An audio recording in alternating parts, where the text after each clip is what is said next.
Economia, a previsão do mercado financeiro para o IPCA, que é a inflação oficial do país, caiu para 5,93% este ano. A estimativa foi divulgada no Boletim Focus dessa semana. Para entendermos mais sobre esses números, vamos conversar agora com o economista e sócio da A7 Capital, o Carlos Rotz. Carlos, prazer novamente tê-lo conosco aqui na programação da Jovem Pan. Carlos, então, foi um leve recuo em relação à inflação. Você acredita que teremos essa inversão ao longo de 2023 e aquilo que está sendo perseguido pelo Banco Central? Claro que o remédio é muito amargo, doloroso, mas de fato então temos um sinal de que a inflação começa a declinar, ainda de uma maneira tímida, mas vai virar uma tendência. Prazer tê-lo conosco, bom dia. Bom dia, Marcelo, tudo bem? Prazer estar aqui com vocês. A gente teve esse ajuste, né, levemente para baixo, ali, menos de meio ponto, né, menos de 0,05 na perspectiva de inflação para 2023, mas a gente teve um ajuste nas inflações um pouco mais longas também, tá, Marcelo? Então, na prática, acho que ainda um cenário muito incerto por conta da não visibilidade que o Banco Central, que o Copom, que o presidente do Copom, do Banco Central, Roberto Campos Neto, tem sobre a situação fiscal do país. Então, por enquanto, ainda não, tá? Mesmo a gente tendo esse leve ajuste para baixo, considerando o ano de 2023, acho que boa parte disso tem a ver com o preço de commodities, boa parte desse levíssimo ajuste para baixo tem a ver também com o mercado internacional, com relação aos juros nos Estados Unidos e menos com relação a uma maior estabilidade e previsibilidade da nossa economia. Cenário nebuloso ainda. Diogo Schelp, nosso comentarista, agora a sua pergunta. Bom dia. Na ata do Copom foi afirmado, né, que essa relação entre a regra fiscal que deve ser apresentada e a inflação não é uma relação mecânica, mas que pode criar um cenário desinflacionário, digamos assim. O que isso significa, trocando em miúdos? Bom dia, Chapa, tudo bem? Acho que o discurso da ata foi um discurso duro, tá? A ata do Copom, acho que veio em linha dura, assim como o comunicado da decisão na quarta-feira da semana passada, e ele mostra que se a gente tiver uma maior clareza em relação aos rumos fiscais, a gente pode ter uma inversão de tendência, a gente pode ter um efeito desinflacionário para frente. Por quê? Dentro do mercado financeiro, o futuro ele é precificado de forma imediata. Então, quando você deixa as perspectivas, você deixa as previsões de inflação e previsões de juros mais leves para frente, a gente acaba fazendo preço nos números no curto prazo, mesmo esses números sendo uma projeção mais para frente. Então, acho que a mensagem do Copom foi o seguinte: não é uma receita de bolo, não significa que se a gente apresentar uma maior responsabilidade fiscal, não significa que a gente vai ter uma inflação convergindo para meta ou para próximo da meta. Mas isso cria-se, Schelp, um ambiente econômico mais favorável, mais leve, para que você tenha uma conversão de inflação um pouco mais para baixo em termos de expectativas do mercado, e isso, consequentemente, dá espaço para o Banco Central agir numa redução de juros de maneira mais assertiva.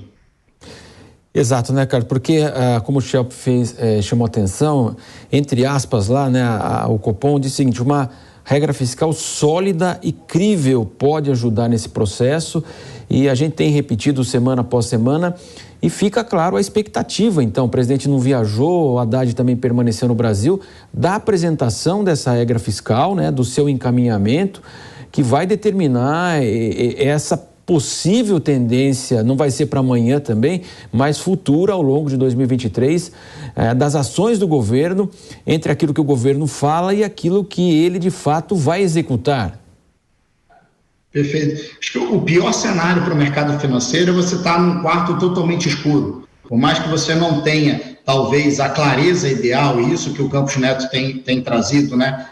Você não precisa trazer um arcabouço fiscal, um plano de responsabilidade fiscal que seja a solução de todos os problemas, que seja perfeito.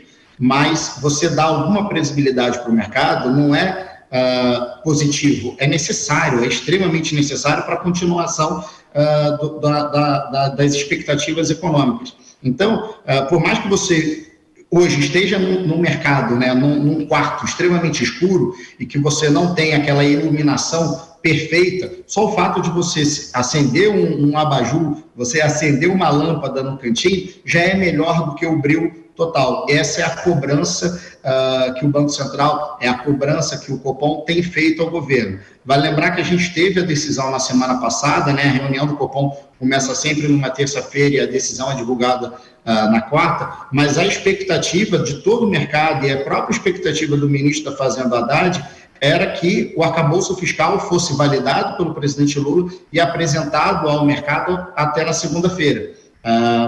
Na semana anterior, o Haddad se encontrou com a Tebet, com o Alckmin, com o presidente Lula e também com o Campos Neto para ajustar alguns pontos desse arcabouço e fazer ali como se fosse um meio de campo e uma bandeira branca de uma paz, né, entre Banco Central e o governo, que é extremamente necessária. Você precisa ter os poderes conversando, né? Vale lembrar que essa briga e esse atrito não é positivo para ninguém. E isso, quando chegou na segunda-feira e o próprio presidente Lula sinalizou de que não ia ser apresentado o arcabouço fiscal, então descumpriu quase que um combinado, né, um acordo de cavalheiros ali sobre a apresentação do arcabouço. Além disso, o presidente voltou a aumentar o tom com críticas não só à instituição, mas também críticas diretamente à pessoa do Roberto Campos Neto.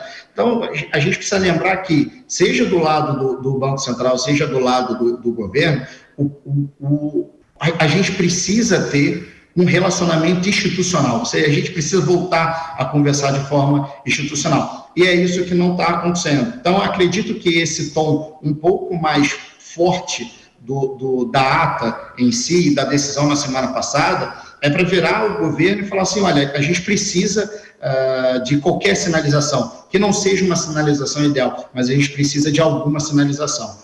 Com a não ida do presidente Lula para a China, a gente ganhou um novo episódio, né? Então, a expectativa hoje é que seja divulgado ao longo dessa semana esse arcabouço. Eu acho que isso deixaria o mercado muito mais leve nas suas perspectivas também. Diogo Schelp. Se a gente pensar aí o quanto se tem discutido esse assunto nos últimos dias, eu acredito que se a gente sentar em alguma mesa de bar aleatória, vamos descobrir que tem 3 ou 4 especialistas em política monetária, não é? E um dos argumentos que a gente muitas vezes escuta, no sentido de que as taxas de juros podiam baixar e tal, é que a inflação que existe no Brasil não é uma inflação de demanda, mas uma inflação de custos. Até um prêmio Nobel de Economia falou recentemente isso no evento BNDES. Quais são os indícios que mostram que o tipo de inflação que a gente tem no Brasil é sim o tipo que vai ser combatido com a taxa de juros? A taxa de juros, em qualquer lugar do mundo, Schelp, ela é o remédio mais forte, o remédio mais eficaz contra a inflação. Por mais que o Brasil seja um país mais acostumado a controle de inflação, a gente está vendo Estados Unidos tentando combater com o mesmo remédio, a Europa tendo que combater com o mesmo remédio, então esse é o remédio de forma mais eficaz. Muita discussão de economista, até por conta do Covid, sinalizava de que era uma inflação muito mais de oferta, como você está comentando, né, pela falta de oferta, do que de demanda. Então, se é uma inflação muito mais de oferta e menos de demanda, você tem uma sensibilidade nos juros, né? O fato do dinheiro se tornar mais caro, ele tem uma sensibilidade, um impacto menor em relação ao controle da inflação. O Banco Central não tem trabalhado dessa forma. O Banco Central tem trabalhado no sentido de analisar o núcleo da inflação, que é um pouco mais sensível na parte de consumo, e aí você tem ali também a questão uma análise maior de demanda. E o Banco Central sinaliza de que, de fato, a gente também está tendo uma oferta de uma inflação de demanda maior do que se desenhava lá atrás. Então, os números que o Copom trouxe na ata, na verdade, hoje de manhã, ele está ligado também a uma preocupação do Copom também com a demanda. Conversamos com o economista e sócio fundador da A7 Capital, Carlos Rotz, falando conosco sobre economia aqui. Valeu, Carlos, até a próxima. Eu que agradeço, obrigado, Marcelo, obrigado, Schelp. Valeu. Dando sequência